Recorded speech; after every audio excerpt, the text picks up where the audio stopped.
Hello, bookworms. Welcome back to the Bonified Bookworm. I'm your host, Rachel, and if you're here to read along and improve your English. So before we get started with our book today, I just wanted to remind you all again about what our next book will be. It's going to be, if I look at my paper right, it's going to be Untamed Seas, One Woman's True Story of Shipwreck and Survival by Deborah Scaling Kiley. So again, just a quick reminder that that's the book that we'll be reading next time. So if you do want to read along, you could purchase that book and read along with us. And if you don't want to read along, that's fine too. So when we stopped, when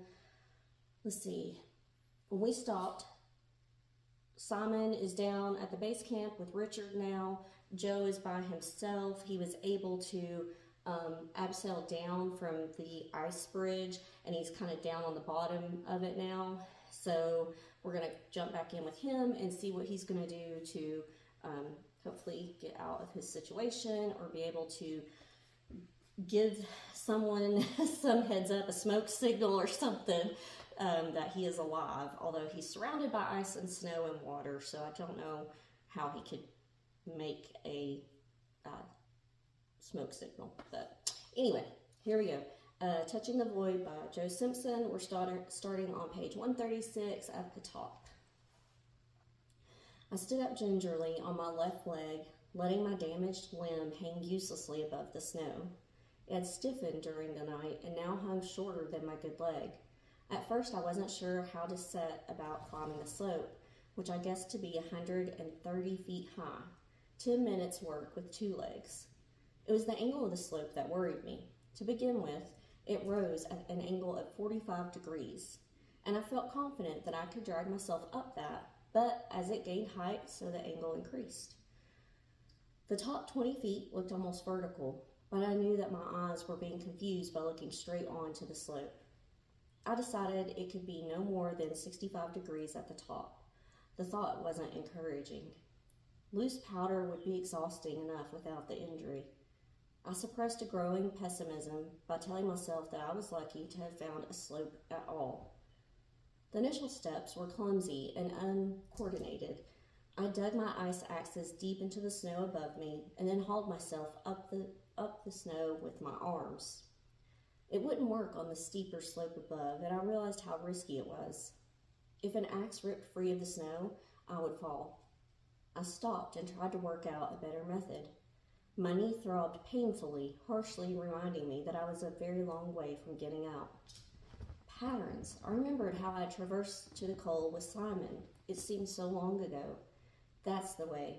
Find a routine and stick to it. I was resting on my axes, looking at my good leg buried in the snow. I tried lifting the injured leg up parallel with it and groaned as the knee crunched and refused to bend properly, leaving the boot about 6 inches lower than the good foot. Pain flared up as I went down and dug a step in the snow. I tamped it down as much as possible, then dug another smaller step below it. When I had finished, I planted both axes in the slope above, gritted my teeth, and heaved my burning leg up until the boot rested in the lower step. Bracing myself on the axes, I made a convulsive hop off my good leg, pressing my arms hard down for extra thrust. A searing pain burst from my knee as my weight momentarily came onto it, and then faded as the good leg found a foothold on the higher step. I shouted an obscenity which echoed comically round the chamber. Then I bent down to dig another 2 steps and repeat the pattern. Bend, hop, rest. Bend, hop, rest. The flares of pain became merged into the routine, and I paid less attention to them, concentrating solely on the patterns. I was sweating profusely despite the cold.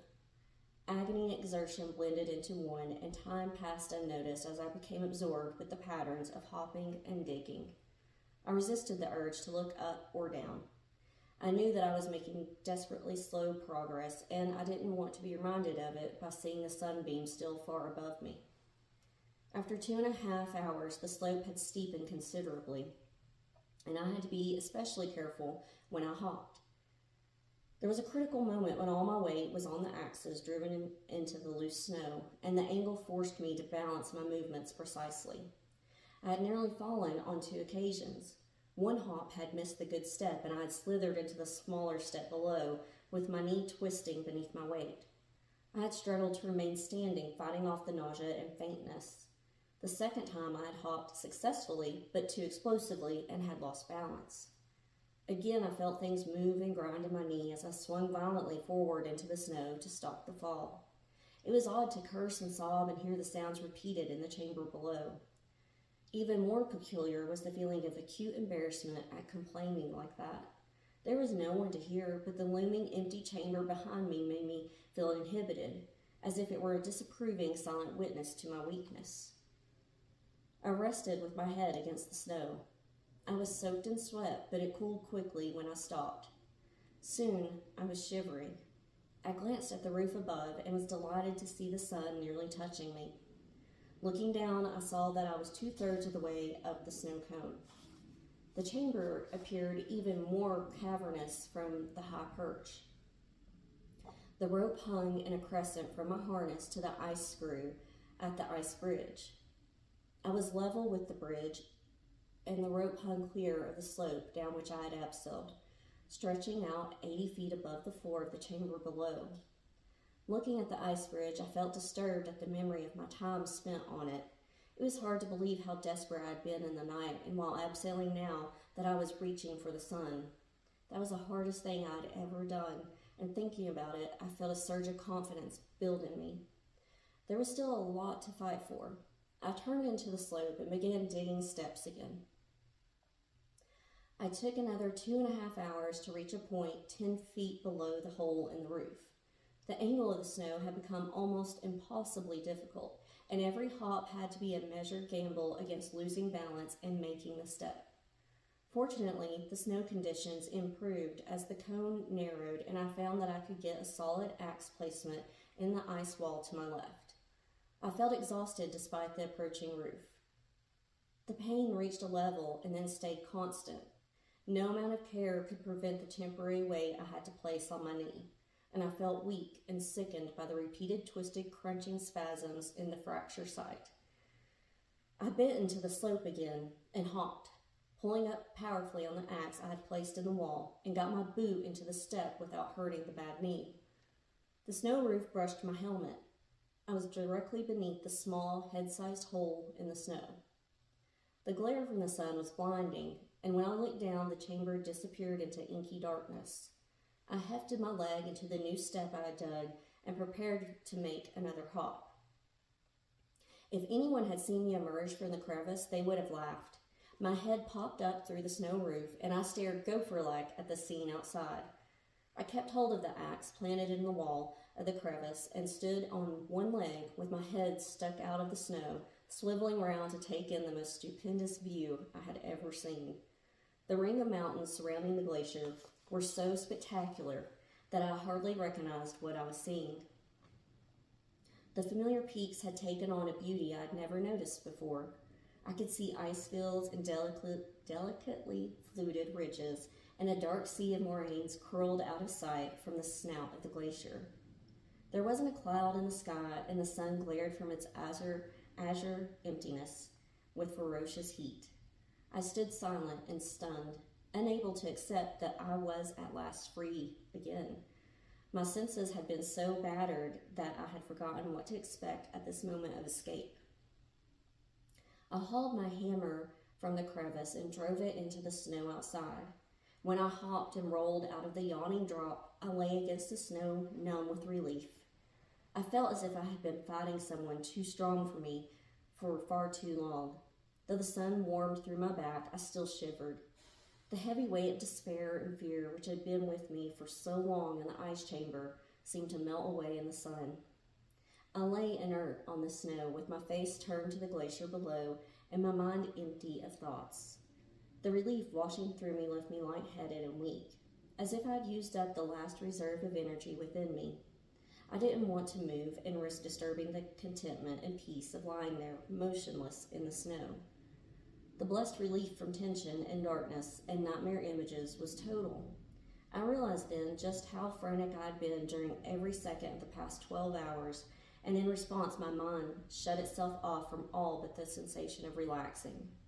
I felt drowsy from the sun and wanted to sleep and forget. I had succeeded beyond my wildest hopes. I had escaped without ever thinking I could, and for the moment, that was enough. I did not sleep, but lay silent in a half-conscious limbo, slowly adjusting to my new world. I flicked my eyes from view to view without moving my head, registering the familiar landscape as if for the first time. The glacier, like a frozen tongue, curled away to the north and broke into a maze of crevices on the black moraines at its snout. The moraines tumbled chaotically through a wide rocky valley until they thinned to mud and screes on the bank of a circular lake in the far distance. Another lake flashed sunlight off its surface just beyond the first. Serco blocked my view, but I knew that the second lake ended at another bank of moraines, and beyond that lay the tents. Slowly it dawned on me that my new world, for all its warmth and beauty, was little better than the crevice. I was 200 feet above the glacier and 6 miles from base camp. The tranquility evaporated, and a familiar tension returned. The crevice had been only a starter. How foolish to have thought that I had done it, that I was safe. I stared at the distant moraines and the glimmers of light from the lakes and felt crushed. It was too far, too much. I wasn't strong enough. I had no food, no water, nothing. And again, I felt the menace surrounding me. I almost believed that I wasn't going to be allowed to escape. Whatever I did would lead to another barrier and then another until I stopped and gave in. The black moraines and glittering lake water in the distance mocked any hopes of escape. I was in a malevolent place. A tangible hostility enclosed me as if the air had been charged with static electricity. This was not the playground we had walked into so long ago. I sat up and looked bitterly at the frayed rope end which I had carried up from the crevice. This is getting ridiculous, I said aloud quietly, as if afraid something might hear me and know I was beaten. As I gazed at the distant moraines, I knew that I must at least try. I would probably die out there amid those boulders. The thought didn't alarm me. It seemed reasonable, matter of fact. That was how it was. I could aim for something. If I died, well, that wasn't so surprising, but I wouldn't have just waited for it to happen. The horror of dying no longer affected me as it had in the crevice. I now had the chance to confront it and struggle against it. It wasn't a bleak, dark terror anymore, just fact, like my broken leg and frostbitten fingers, and I couldn't be afraid of things like that. My leg would hurt when I fell, and when I couldn't get up, I would die. In a peculiar way, it was refreshing to be faced with simple choices. It made me feel sharp and alert. I looked ahead at the land stretching into distant haze and saw my part in it with a greater clarity and honesty than I had ever experienced before. I had never been so entirely alone, and although this alarmed me, it also gave me strength. An excited tingle ran down my spine. I was committed. The game had taken over, and I could no longer choose to walk away from it. It was ironic to have come here searching out adventure and then find myself involuntarily trapped in a challenge harder than any I'd sought. For a while I felt thrilled as adrenaline boosted through me, but it couldn't drive away the loneliness or shorten the miles of moraines tumbling towards the lakes. The sight of what lay ahead soon killed the excitement. I was abandoned to this awesome and lonely place. It sharpened my perception to see clearly and sharply the facts behind the mass of useless thoughts in my head, and to realize how vital it was just to be there, alive and conscious and able to change things. There was silence and snow and a clear sky empty of life, and me sitting there, taking it all in, accepting what I must try to achieve. There were no dark forces acting against me. A voice in my head told me that this was true, cutting through the jumble in my mind with its coldly rational sound. It was as if there were two minds within me arguing the toss. The voice was clean and sharp and commanding. It was always right, and I listened to it when it spoke and acted on its decisions. The other mind rambled out a disconnected series of images and memories and hopes. which I attended to in a daydream state as I set about obeying the orders of the voice. I had to get to the glacier. I would crawl on the glacier, but I didn't think that far ahead. If my perspectives had sharpened, so too had they narrowed, until I thought only in terms of achieving predetermined aims and no further. Reaching the glacier was my aim. The voice told me exactly how to go about it, and I obeyed while my other mind jumped abstractly from one idea to another. I began a one-footed hopping descent of the face below the crevice. I headed diagonally to the right in order to bypass a steep rock buttress, which was directly beneath me. Once past it, I saw that the snow ran smoothly down 200 feet to the glacier. I glanced up at the ice cliff above the crevice. It was a dim past memory until I spotted the rope hanging down the right-hand side and knew with a sudden pain that Simon had also seen it. The string of color hanging down the ice dispelled any doubts I might have still clung to. Wait, let me read that over. The string of color hanging down the ice dispelled any doubts I might have still clung to. He had survived and seen the crevice. He hadn't gone to get help. He had left in a certain knowledge that I was dead. I looked back to my feet and concentrated on hopping. Chapter 10, page 143. Mind Games. The snow was deep and the sun softened it.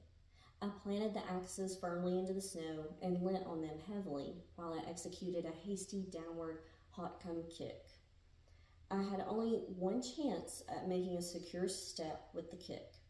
The damaged leg hung slackly above the snow. Despite taking care, I often snagged it or the sudden downward jolt would pull at the knee joint, making me cry out. When I next looked at the glacier, I was pleased to see that it was about 80 feet from where I stood, and that there were no crevices or bergschrunds, I don't know that word, bergschrunds between me and the bottom of the slope. The surface of the slope, however, was changing, and I was alarmed to see patches of bare ice a few feet below me. I managed 2 more hops before the inevitable happened. I knew it would happen, and I had prepared myself for it. As soon as I hopped onto the ice, my crampons skittered off and I tumbled sideways. I fell head first on my right side and tobogganed down the slope on my windproof jacket and trousers. My boots rattled over the ice, knocking my legs together and producing flares of agony to which I responded with eyes closed and gritted teeth. It was short, fast, and terribly painful. When I came to a stop in a buildup of snow, I lay absolutely still while the pain throbbed up and down my leg. I tried to get the good leg off the bent back injured knee, but as soon as I moved, a dreadful stabbing made me scream, and I remained still. I raised myself and looked at my legs. The crampons on my right foot had caught in the gaiters of the good leg, so twisting my knee back in a familiar distorted shape. When I reached forward to free the spikes, fresh pain stabbed through my knees. I couldn't free them without bending further. Eventually, I managed to unhook the spikes with an axe, and I laid my leg gently onto the snow, straightening the knee slowly until the agony faded. I had come to a stop 10 feet from a meandering line of footprints. I pulled myself over to them and rested. It was comforting to find the prints. I looked at their shadow marks trailing sinuously across the glacier towards a distant circular-shaped crevice. The glacier rolled away from me in undulating waves of snow, and between the waves the tracks would disappear, only to reappear on the crest of the next wave. I needed the tracks. From my position, lying on the snow, I had a very limited view ahead, and without the tracks I would have little idea of where I was heading. Simon knew the way down, and without a rope he would have taken the safest possible line. All I had to do was follow. It took some experimentation before I found the best method of crawling. The soft, wet snow made it hard to slide. I quickly realized that facing forwards on one knee and both arms was too painful. I lay on my left side, keeping the injured knee out of the way, and through a combination of pulling on axes and shoving with the left leg, I made steady progress. The bad leg slid along behind like an unwanted pest. From time to time, I stopped to eat snow and rest. Then I would stare vacantly at the huge west face of Sayula Grande above me and listen to the strange thoughts echoing in my head.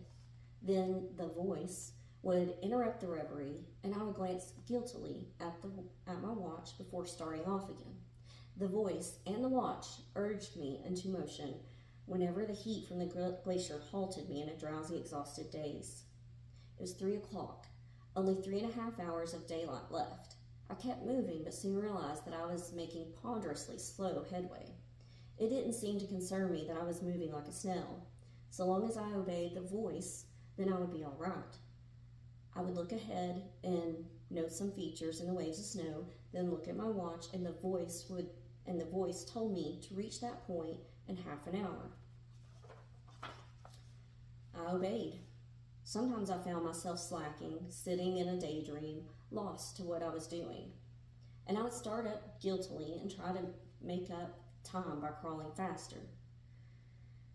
It never let up. I crawled in a mechanical, automatic daze because I was told that I must reach that prescribed spot in time. As I inched over the sea of snow, I listened to other voices that wondered what people were doing in Sheffield and remembered the thatched cottage pub in Harmon where I used to drink before the expedition. I hoped that Ma was praying for me as she always did, and at the memory of her, my eyes blurred wetly with hot tears. I sang lyrics of a pop song incessantly to the tune of my crawling and kept filling my head with countless thoughts and images until I stopped and sat swaying in the heat. Then the voice would tell me I was late. I would wake with a start and crawl again. I was split in two. A cold, clinical side of me assessed everything, decided what to do, and made me do it. The rest was madness, a hazy blur of images so vivid and real that I lost myself in their spell. I began to wonder whether I was hallucinating. A film of weariness enveloped everything. Events passed in slow motion, and thoughts became so confused I lost all sense of time passing. When I stopped, I would make an excuse for it so as not to feel guilty. My frostbitten fingers became the most common excuse. When I had to take my mitts and inner gloves off to check that they were not getting worse. 10 minutes later, the voice would jolt me back to reality, and I would pull on the glove I had only managed to remove and tug my mitt over it and crawl. My hands were always deep in the snow as I crawled, and when they had gone numb, I would stop again and stare at them. I meant to massage them or remove the gloves and heat them in the sun, but I just stared at them blankly until the voice called me. After 2 hours, the circular crevice was behind me, and I had escaped the shadow of Sayula Grande. I followed the footprints in a crescent under Europage's south face, passing the broken side of a crevice which thrust out from the glacier snow. It was only 50 feet long, but I passed it like a ship passes an iceberg. I drifted slowly by, staring at the bared ice. I seemed to be drifting with it on a current.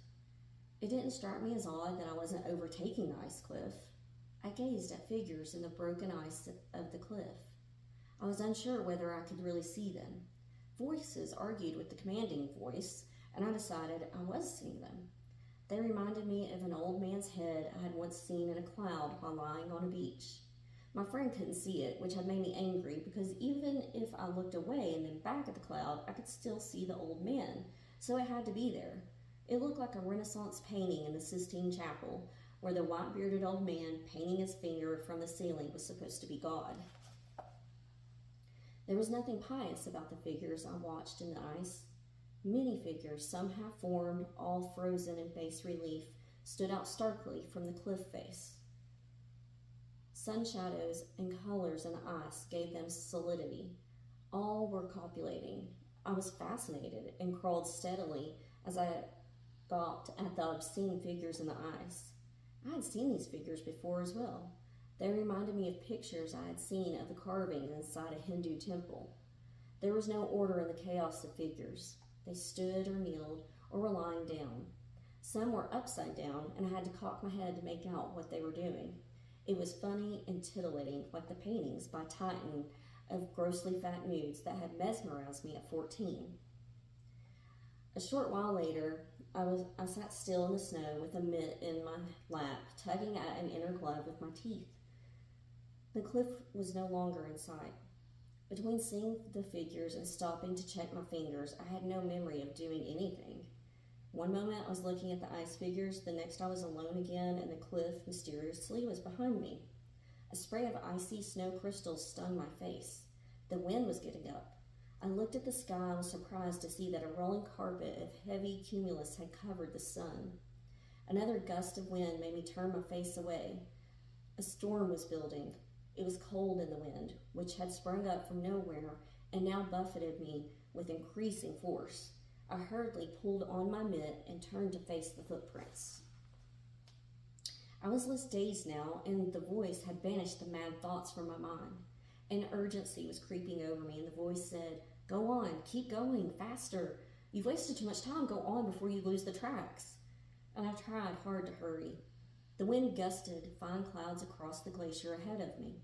They swirled low over the surface. Sometimes they covered me, and I could see no more than a few yards. But if I sat up, I could see over fine spindrift that scooted across the glacier, making it look as if the glacier were rushing forward in whirls and eddies. I wondered what people would think to see this head and torso sticking out from the glacier. I lay on my side and crawled in fast bursts before popping my head above the stormy curtain again to peer forward. There was snow in the air above, fresh falling snow. My stomach tightened as panic threatened. The snow and wind would hide the footprints. The voice said I would lose my way, said I would never get through the crevices without the prints, and told me to hurry on. But what I was really frightened of was losing the sign of life in the empty bowl of mountains surrounding me. I had followed the footprints happily, as if Simon were just up ahead and I wasn't alone. Now the wind and snow threatened to leave me utterly alone. I clawed feverishly through the gusting snow, squinting ahead at the rapidly fading tracks. And we're going to stop there. Page 147, we'll pick back up at the bottom of that paragraph. This is just wild. Wild.